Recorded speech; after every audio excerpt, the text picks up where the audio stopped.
بسم اللہ الرحمن الرحیم۔ آج 8 محرم الحرام پیر کے دن نبی کریم صلی اللہ علیہ وآلہ وسلم کی بتائی ہوئی یہ تسبیح پڑھ لو اور اللہ کی رحمتیں اور برکتیں سمیٹ لو۔ آج کے دن کا خاص الخاص عمل ہے۔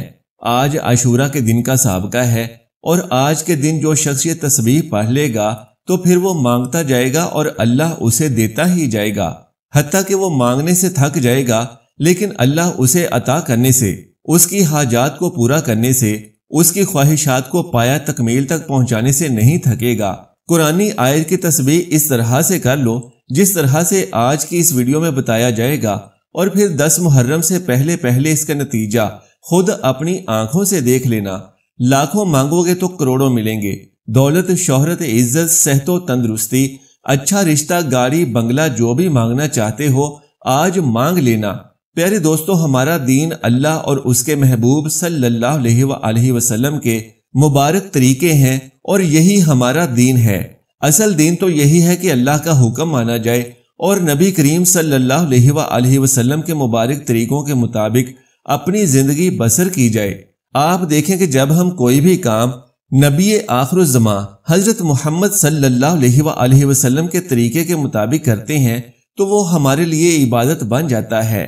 ایک دفعہ کا واقعہ ہے کہ مشرکین مکہ نے صحابہ کرام سے پوچھا کہ آپ مسلمان لوگ اپنی عبادت کس وقت میں کرتے ہیں، یعنی آپ کی عبادت کا طریقہ کار کیا ہے؟ تو صحابہ نے جواب دیا کہ ہم تو 24 گھنٹے ہی عبادت کرتے ہیں۔ یہ سن کر مشرکین مکہ حیران ہو گئے کہ ایسا تو ہو ہی نہیں سکتا کہ 24 گھنٹے مسلسل عبادت کی جا سکے۔ ایسا کیسے ہو سکتا ہے؟ کیا تم لوگ کاروبار نہیں کرتے، کھاتے پیتے نہیں ہو؟ کیا تم لوگ سوتے نہیں ہو؟ 24 گھنٹے تو عبادت ہو ہی نہیں سکتی۔ تو صحابہ کرام نے فرمایا کہ اللہ کے محبوب ہمارے پیارے نبی صلی اللہ علیہ وآلہ وسلم کے طریقے کے مطابق جب آپ کھانا کھاتے ہیں تو وہ بھی عبادت بن جاتا ہے۔ آپ صلی اللہ علیہ وآلہ وسلم کے مبارک طریقے کے مطابق سفر کریں گے تو وہ بھی عبادت میں ہی شمار ہوگا۔ آپ صلی اللہ علیہ وآلہ وسلم کے مبارک طریقے پر گھر سے باہر نکلنا بھی عبادت بن جاتا ہے۔ اس کے ساتھ ہی ساتھ ہمارے نبی صلی اللہ علیہ وآلہ وسلم نے سونے کا جو طریقہ ہمیں بتایا ہے، اگر ہم اسی طریقے سے سوئیں گے تو ہمارے لیے ساری رات کا سونا بھی عبادت بن جاتا ہے۔ لہٰذا پیارے دوستوں، معلوم ہوا کہ نبی کریم صلی اللہ علیہ وآلہ وسلم کے مبارک طریقوں پر جو بھی عمل کریں گے تو وہ سارے کا سارا عین دین اور عبادت بن جاتا ہے۔ اب ایک مختصر سی چیز جو نبی کریم صلی اللہ علیہ وآلہ وسلم نے صحابہ کرام کو بار بار اور بڑی اہمیت دے کر بتائی، اور ظاہر ہے کہ صحابہ کو بتانے کا مقصد صرف یہی نہیں تھا کہ انہیں وہ بات بتائی جاتی، بلکہ وہ بات قیامت تک آنے والے لوگوں تک پہنچانا ہی مقصود تھا۔ لہٰذا پیارے ناظرین، ہمارے پیارے رسول سید المرسلین صلی اللہ علیہ وآلہ وسلم نے ہمیں 3 ایسے کلمات کے بارے میں بتایا ہے کہ جن کا وظیفہ کرنے سے نہ صرف اس دنیا کی ہر طرح کی مشکل، پریشانی، سختی، تکلیف، تنگی اور بیماری دور ہوتی ہے، بلکہ ان 3 دعاؤں کا وظیفہ کرنے والے کی مغفرت ہوتی ہے اور دنیا اور آخرت کی تمام مصیبتیں اور پریشانیاں دور ہوتی ہیں، اولادوں کو خوشحالی، برکت اور ہر طرح کی مصیبتوں سے نجات حاصل ہوتی ہے۔ آج کے دن اگر آپ ان 3 وظائف کو، یعنی ان 3 تسبیحات کو بتائے گئے طریقے کے مطابق پڑھ لیتے ہیں تو انشاءاللہ آنے والے 2 دنوں میں آپ اس کا رزلٹ خود دیکھ لیں گے۔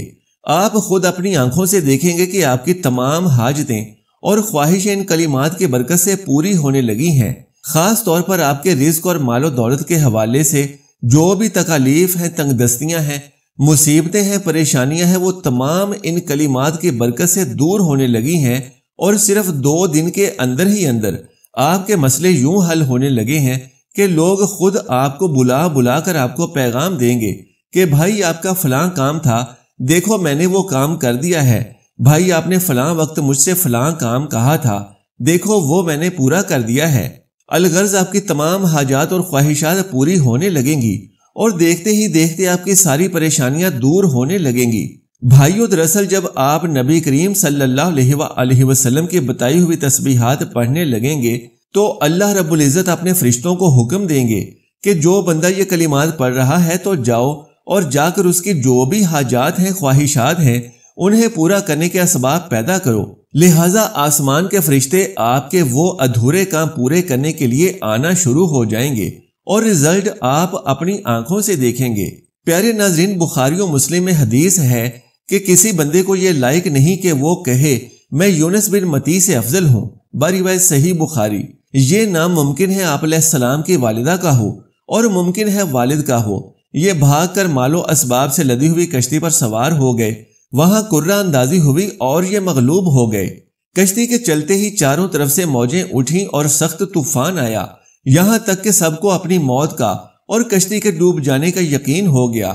سب آپس میں کہنے لگے کہ قرہ ڈالو، جس کے نام کا قرہ نکلے اسے سمندر میں ڈال دو تاکہ سب بچ جائیں اور کشتی اس طوفان سے چھوٹ جائے۔ 3 دفعہ قرہ اندازی ہوئی اور تینوں مرتبہ اللہ کے پیارے پیغمبر حضرت یونس علیہ السلام کا ہی نام نکلا۔ اہل کشتی آپ علیہ السلام کو پانی میں بہانا نہیں چاہتے تھے، لیکن کیا کرتے، بار بار کی قرہ اندازی پر بھی آپ علیہ السلام کا نام نکلتا رہا اور خود آپ علیہ السلام کپڑے اتار کر باوجود ان لوگوں کے روکنے کے سمندر میں کود پڑے۔ اس وقت بحر اخضر کی ایک بہت بڑی مچھلی کو اللہ سبحانہ و تعالیٰ کا فرمان سرزد ہوا کہ وہ دریاؤں کو چیرتی پھاڑتی جائے اور یونس علیہ السلام کو نگل لے، لیکن نہ تو ان کا جسم زخمی ہو اور نہ کوئی ہڈی ٹوٹے۔ چنانچہ اس مچھلی نے پیغمبر علیہ السلام کو نگل لیا اور سمندروں میں چلنے پھرنے لگی۔ جب یونس علیہ السلام پوری طرح مچھلی کے پیٹ میں جا چکے تو آپ علیہ السلام کو خیال گزرا کہ میں مر چکا ہوں، لیکن جب ہاتھ پیروں کو حرکت دی اور ہلے جلے تو زندگی کا یقین کر کے وہیں کھڑے ہو کر نماز شروع کر دی اور اللہ سبحانہ و تعالیٰ سے عرض کی کہ اے پروردگار، میں نے تیرے لیے اس جگہ مسجد بنائی ہے جہاں کوئی نہ پہنچا ہوگا۔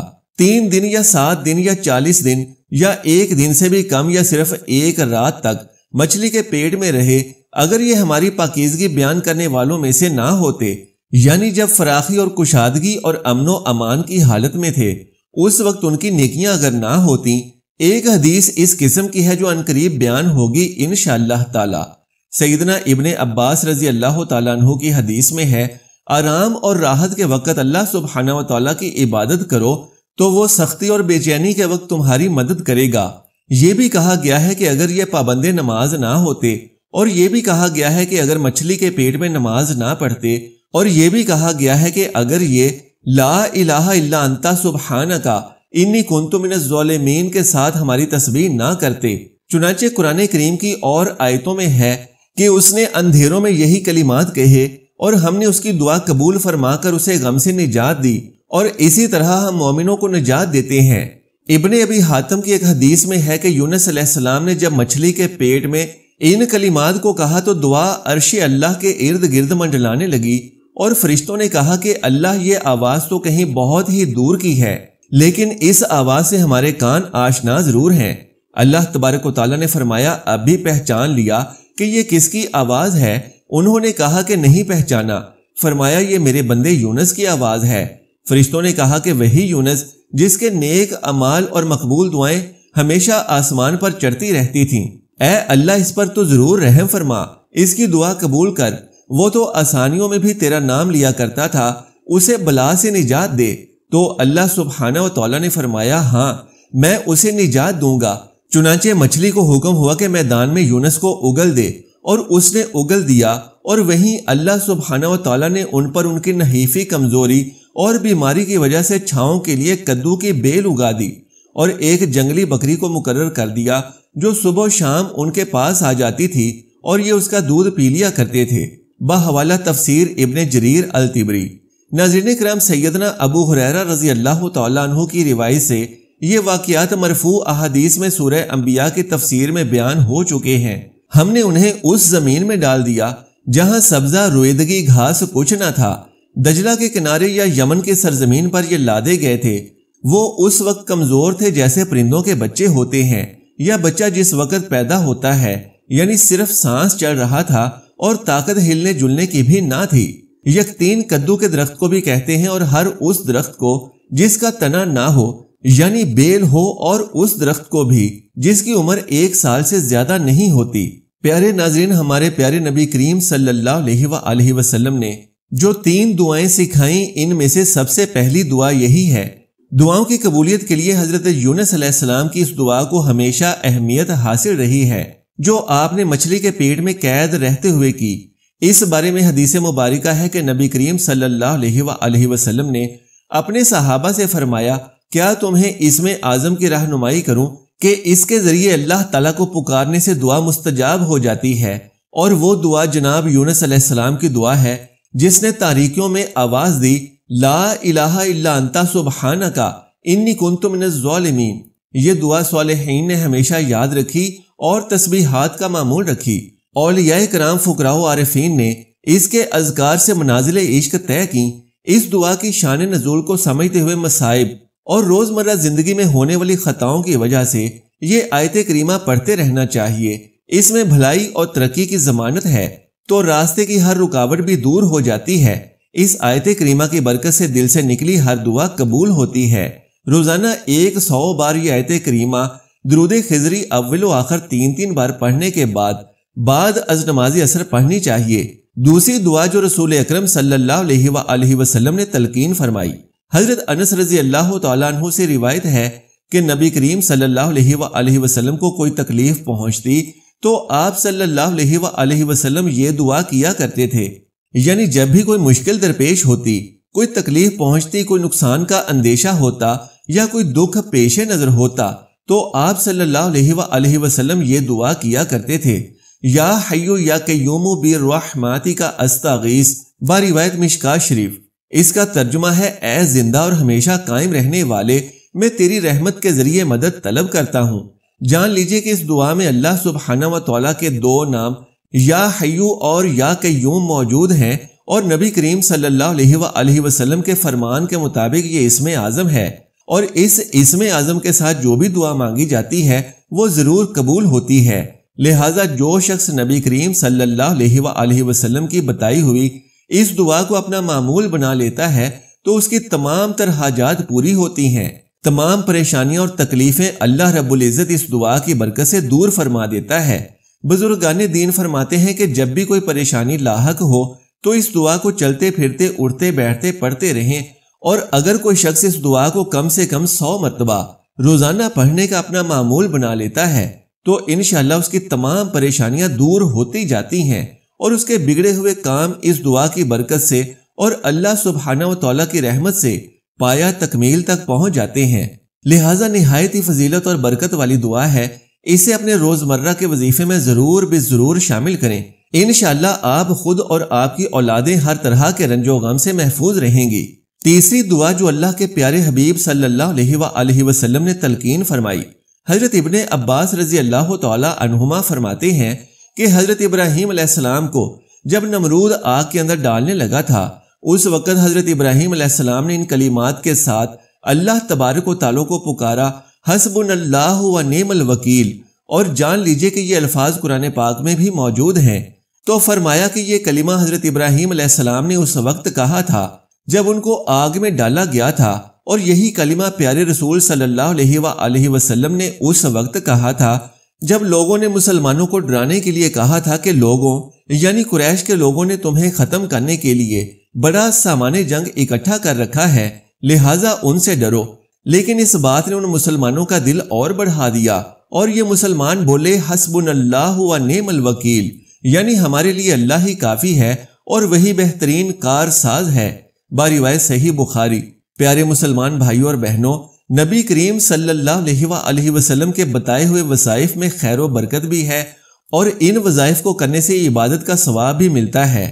لہٰذا کسی عامل، جادوگر اور تعویذ دھاگے والے کے پاس جانے کی ہرگز کوئی ضرورت نہیں۔ پیارے دوستو، جب جنتی لوگ اللہ کے حکم سے جنت میں چلے جائیں گے تو انہیں کسی بھی قسم کی کوئی حسرت، کوئی پریشانی، کوئی دکھ یا کوئی تکلیف، کسی سے کوئی بغض یا نفرت نہیں ہوگی سوائے ایک حسرت کے۔ ہمارے پیارے رسول اکرم صلی اللہ علیہ وآلہ وسلم نے ارشاد فرمایا کہ اہل جنت کو صرف ایک حسرت ہوگی، اور وہ یہ کہ دنیا میں ان کا جو بھی لمحہ اللہ رب العزت کے ذکر سے خالی گزرا ہوگا، اس پر انہیں حسرت ہوگی کہ کاش میں نے اس وقت کو اللہ کے ذکر سے غافل نہ گزرا ہوتا اور اس وقت میں بھی اللہ کا ذکر کیا ہوتا۔ اللہ اکبر کبیرہ۔ پیارے دوستو، آج کے دن کے لیے سردار اور سلطان وظیفہ یہی ہے کہ سب سے پہلے آپ نے 3 بار درود ابراہیمی پڑھ لینا ہے، اس کے بعد 100 مرتبہ ان تینوں آیات کو باوضو حالت میں پڑھ کر آخر میں پھر سے 1 بار درود ابراہیمی پڑھ لینا ہے۔ انشاءاللہ 2 دن کے اندر اندر خوشخبریاں آپ کے دروازے پر دستک دینے لگیں گی اور آپ کا گمان بھی نہ ہوگا، جہاں جہاں سے آپ کے لیے رزق آنے لگے گا تمام بند راستے خود بخود کھلنے لگ جائیں گے۔ آپ کی ہر دلی تمنا نور بن کر آپ کے اوپر برسنے لگے گی انشاءاللہ۔ نبی صلی اللہ علیہ وآلہ وسلم کے بتائے طریقوں میں ہی نجات ہے اور انہی طریقوں میں ہی ہماری فلاح اور کامیابی ہے۔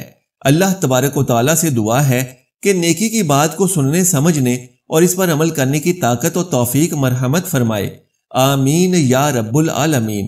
کومنٹ باکس میں 1 بار اللہ کا پیارا سا نام ضرور لکھتے جائیں۔ جزاک اللہ خیرن کثیرا۔ اللہ ہم سب کا حامی و ناصر ہو۔